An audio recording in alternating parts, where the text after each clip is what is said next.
Welcome back to Road Gang Radio. Join Jimmy Mack and Lindsay Lawler's Gang of the Airwaves by subscribing to Radio Nemo on YouTube. We celebrate all kinds. Make it official. After all, if you're listening, you're already in the gang. The Road Gang. We should talk to our guest. Centerofthewest.org. Lindsay, would you care to do the introduction here, or would you like me to do the honors? Sure, I can do it. Joining us today is Rebecca West. She is the executive director and CEO, hey badass, of the Buffalo Bills Center of the West in Cody, Wyoming. So beautiful. Now, if you've never been, this is a premier destination for immersing yourself in the authentic story of the American West. Jim, nothing at all like we talk about on this show ever. No, we don't have any segments on this show about the Western of the Month. We don't talk about battling bushwhackers. We don't have a segment after this show today called The Last Empty Places with an adventurer explorer writer. And nobody who actually listens to our show drives across the country or makes their way through the Great Plains, makes their way to the Pacific Northwest. None of that is happening. So this is there's no connection here. All right, let's just hang up on her. All right, so you're saying this is a perfect guest for today. I get it. So it's not just one museum, guys. It's 5 world-class museums all under one roof. I'm going to name them real quick because this is cool. From the Draper Natural History Museum to the Buffalo Bill Museum, the Plains Indian Museum, the Whitney Western Art Museum, and the Cody Firearms Museum. Now, the center, it's a Smithsonian affiliate. So cool. It's honored again and again as one of the best museums in the West, and it sits less than 1 hour from Yellowstone National Park. It's where we're going to say history, culture, art, and nature collide, which is a beautiful storm. And it's all brought to life in a way that makes visitors feel like this is their West. Very cool. Please make welcome to the show our new friend and yours, Rebecca. We are so happy to see you. Take us out west. Go west, young men and women. Good morning, Rebecca. Good morning. Thanks for having me. It's good to have you back, by the way. And, I was talking about this yesterday, that you could make a case outside of Washington, D.C., that your museum, along with the World War II museums, are considered the best museums in North America. I mean, straight up, bar none. This is ground zero for like a beautifully curated, 5 beautifully curated museums. It's almost impossible, like the Smithsonian, like the World War II Museum, to do it in one shot. It just can't be done. Is that a fair assessment? It's very fair, and I agree with you. We're as good, if not better, than many of the museums people have seen in the urban areas. We just happen to be in one of the most beautiful spots in the West, which is Cody, Wyoming. But we have the world-class collections. We have, over 300,000 square feet of exhibits. And like you said, different disciplines represented. We also have a library, lots of photographs, and year-round exhibits and programming. What makes us special is the place. You're not just going into a city museum off of the street. A lot of people come here from Yellowstone. They're making their journey all the way across whatever interstate it is, and they find us. And we feel like we're such a treat to commemorate American history and want to be a stop on everyone's journey as they explore this wonderful nation. Well, it seems like a place too. Once you find you can't unfind you. It's sort of those things that once somebody comes into it, it's a whole part of their being then. And with 5 museums under one roof, it sounds, Rebecca, like a Disneyland of the American West a little bit. So what's it like trying to tie all those perspectives together into one visitor experience? There's obviously the common theme there, but what is it like, and how is the kind of the synergy of the 5 all tie in together? Yeah, it's a difficult task because we have everything ranging from firearms to history to art, and it's a challenge. The biggest challenge is providing enough time to cover all of those subjects for somebody who might come in and say, oh my gosh, I've got 2 hours. What do I see? But we do have some common threads, and really the common thread, it's the spirit of the American West. And we're talking about not just the past spirit, we're talking about what's going on today. We're also looking into the future. And that's really our common thread. And I should note next year, too, we all know the 250th is coming up for America, right? Oh, yeah. And what we've also done to tie together all of our 5 museums in the library is we're focusing on America's 250 with a project we call Buffalo Nation. So we've added yet another common theme to all the museums because we're going to look at America's history through the eyes of the American bison. So something new and exciting to provide to all the visitors to say, all right, you can look at the art and history and everything else, but we want you to think of this common theme as you travel through our galleries. I want to kind of talk about the idea of helping people understand that, and I'm doing this on purpose. We're not talking roadside attraction, and we're not even talking about a well-curated space. We're talking about something that is so much more, because you have an obligation. You have an obligation to become also a center of research and learning. And that's one of the things as well, too, that you are constantly, because of the library, because of the research center, that you are not just open to the public in regards to an experience for, day trippers. You're not just open as an experience for, groups of students who are looking to have a wonderful experience. You are open in a way as a receptacle of information about a vast expanse of land and a vast expanse of history. You mentioned the 250 experience, but the idea becomes this kind of great balancing act, becoming a place of higher learning, while at the same time, and it starts October 25th, Lindsay, they have a whole exhibit about fashions of the West, spur of the moment. Yeah. They've got Justin Timberlake's, straight from Levi Strauss and Company's archives, Justin Timberlake's unforgettable metallic vest and jeans from NSYNC Space Cowboy era are in Cody. And so the idea is to create something that both attracts the kids, as they say, and then when they bring the kids in, make them get excited about the actual ongoing, vibrant history of this country throughout the period of the West. How do you balance all of those different things? You talked about the difficulty of it, but how do you give stuff that is both groovy and at the same time has the import of genuine academic scholarship? You got 30 seconds. No, I'm kidding. Go ahead. Okay. Well, I'll tell you what, it is a challenge, but what we do is we listen to our audiences. So you had great points. We're obviously have a mission to create excitement, entertainment, but we're dedicated to excellent knowledge. And so we can create these experiences like the Spur of the Moment exhibition that you just referenced, saying, okay, what can we tell everybody about the cowboy culture, the fashion, really what's going on today in the West, using the archives, but referencing popular culture so that we can hit all of those marks. Because we don't want to just be stuck as something that's really dry history. History is exciting. Art's exciting. And so that's what we do is we try to combine different learning styles, different information, so that we hit all the different generations and all the different interests with different exhibitions and offerings. So you did a great job of setting that up. But who doesn't want to see, vintage Levi's and Justin Timberlake's outfits and things like that? Little bit unexpected for Cody, Wyoming, but hey, we're doing it. And we're really excited to open that up in October.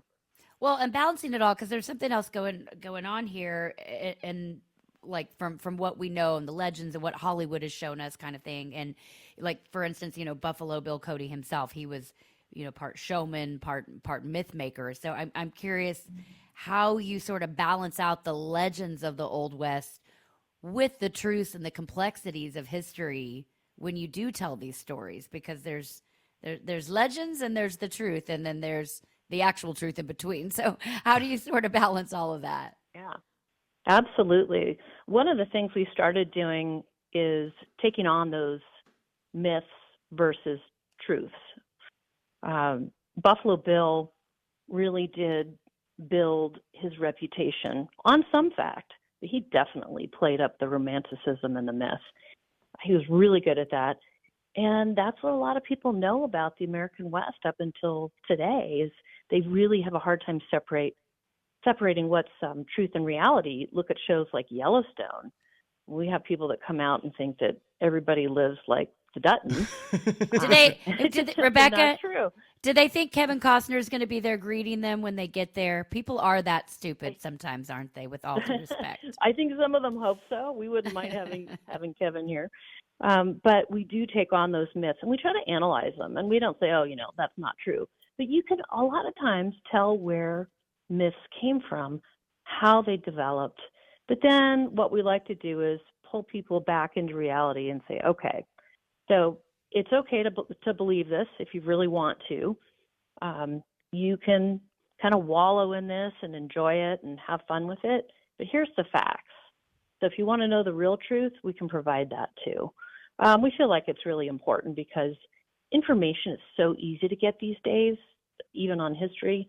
You can look it up, you can Google, you can Wikipedia, but you don't get the whole story. And we have so many great resources, we can give you the whole story. I keep on, like I said, Lindsay, the offerings here in regards to the understanding of the impact that the West has had on broader culture as well, too.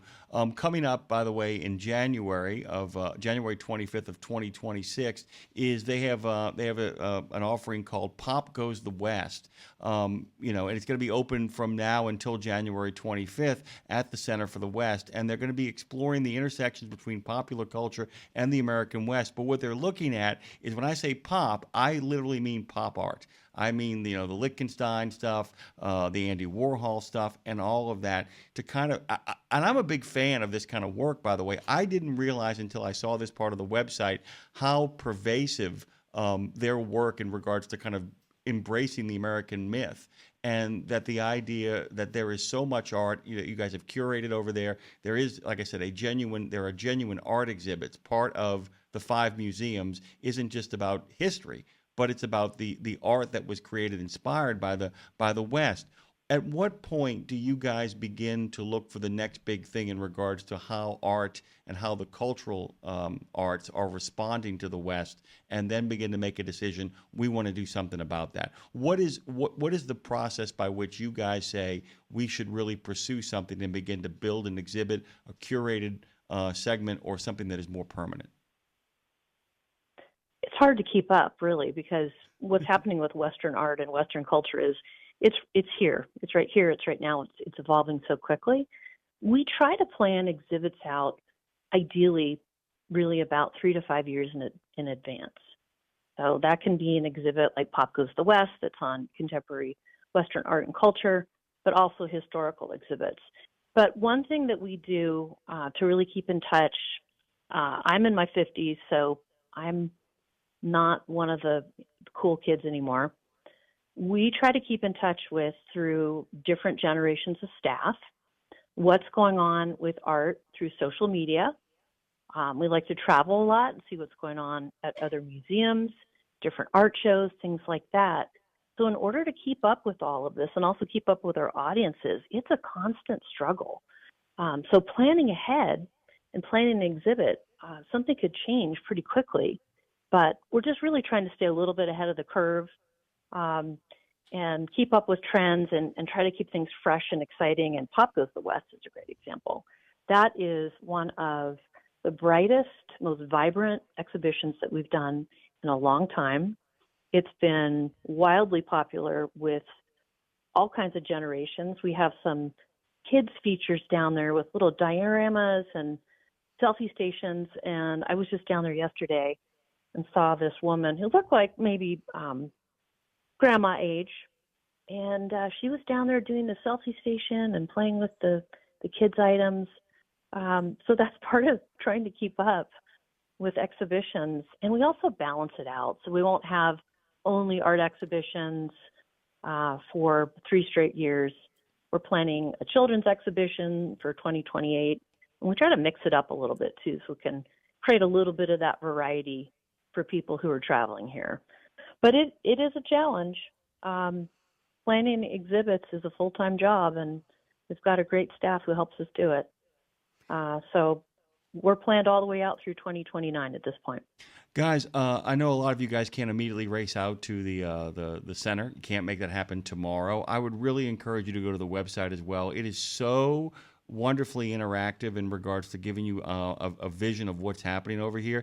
And I'm going to encourage everybody to actually, when you go to the centerofthewest.org, to go to the exhibition Pop Goes the West page. Lindsay, there is so many things that I would buy. If I could get my hands on prints of some of this stuff, I would buy as presents for a whole bunch of my friends who love country and Western music, who love cowboy stuff. It's really remarkable. Lindsay's got a question for you. I just wanted to kind of jump in and just let people know how remarkable the visions are. I can't wait to see them in the real world. Go ahead, Lindsay.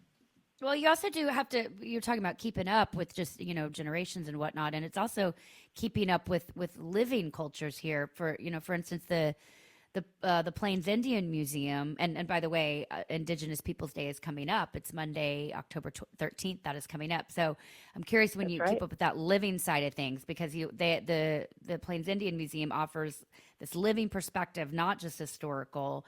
So how do you weave these indigenous, as it pertains to this indigenous voices, into, I guess, the narrative, so visitors don't just see the artifacts, but get to connect with the current culture?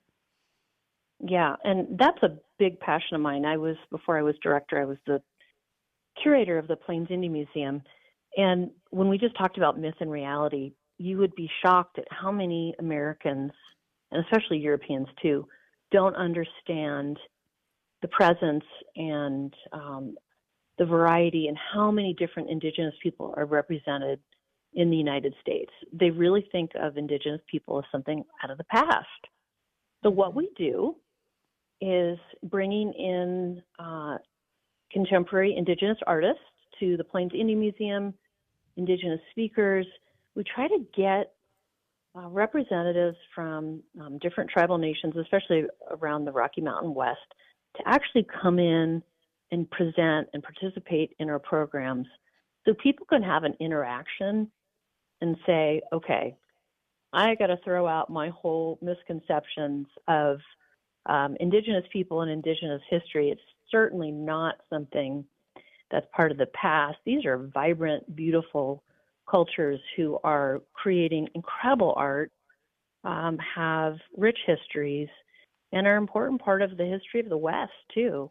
And that's another advantage of being in Cody, Wyoming, is that we are living in these areas that originally were indigenous lands, and people are still here. So we have great ties with the two tribes we have in Wyoming, are the Eastern Shoshone and Northern Arapaho. And then up in Montana, just a number of different indigenous communities, Crow, Northern Cheyenne, Blackfeet. And these are areas that are just so rich with their own history.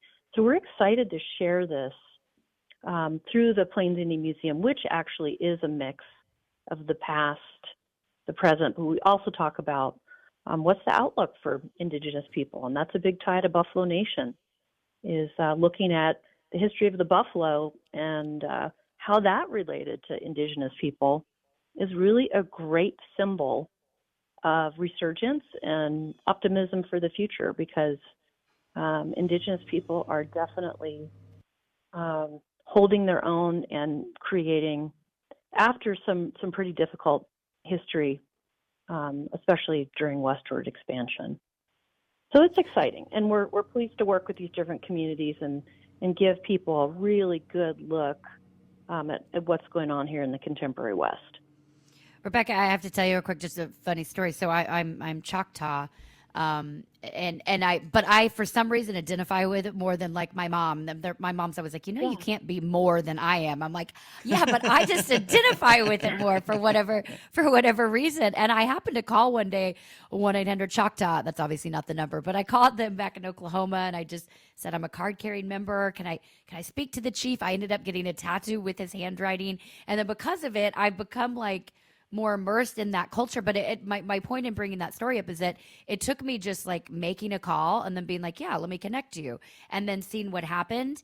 And then the ball kind of got rolling and sparked my curiosity more and more. But I think anybody who's interested, whether you have this indigenous Native American blood in you, or you're just interested in the culture of it, which we all should be, because we walk hand in hand with these people. It takes one phone call or one showing up just to sort of expand your horizons. Do you find people that are like, I literally knew nothing about Native American history, and now I'm here, and it's now all I want to do, or it's like change my trajectory? Do you find people sort of shifting their paths after they come and see you? All the time, and that's our goal. We want people to have that moment. We call it the aha moment, whether it's discovering your own tribal identity or just recognizing maybe something about your own family history, or just your perspective on place, on the landscapes, on history. We love it when people have those moments, and that's one thing we hope to unlock for a visit. It doesn't always happen, but a lot of times when it does, we're so happy to hear about it because that's our mission. We want to connect people with the American West. And it's different for everyone, and it's really interesting to hear about your experience too, because sometimes it does just take a self-realization and a little bit of introspection, maybe a bit of time to slow down on your trip, wherever that may be from, and think about yourself and expand your horizon. So, yeah, that's pretty cool that you were able to connect. And there's a lot of different tribal communities out there, and many, many communities in the American West that people know very little about, and it's really fascinating. So we're happy to share all of that. And Awesome. it's the joy of my job to be able to do that too. I really like it. What a cool job. What a cool job, and one that is It is. well earned. By the way, you said Horizon. I would really encourage people to go to the Center of the West, and also encourage them to look up pictures of what this compound institute, remarkable American treasure, looks like, because it really does embrace the horizon. Like all great museums, it is part of its landscape. It's a beautiful place. It's a great day. It's a great week. It's a wonderful place to use as a hub as you travel around the American West. It has all kinds of options available. Last question, you got about 20 seconds here. What exhibit are you looking most forward to that is coming up? I'm looking forward to our Buffalo Nation exhibit, and that's going to open up next summer, August 22nd. We're leading up to that with some spotlight exhibits up in each of the galleries, highlighting the history and future of the bison, and an immersive AV experience too that'll open up May 1st of 2026. So we've got a host of activities, and we are going to go strong and charge into 2026 for America's 250. So look for Buffalo Nation next year. It's going to be really exciting. Charging into 2026, pun intended, Buffalo Bison. Yes. Let's go. Centerofthewest.org. And Rebecca West. Is there any connection there, Rebecca? I don't know. Not, but it worked out quite well. I'll take it. Central Your Casting. did your family create the West, Rebecca? Rebecca West, thank you so much for joining us, centerofthewest.org. Check it out. Rebecca, we've got people commenting over in the chat that they are adding this to their bucket list of travel. So thanks so much for joining us. I love it. Thanks for having me.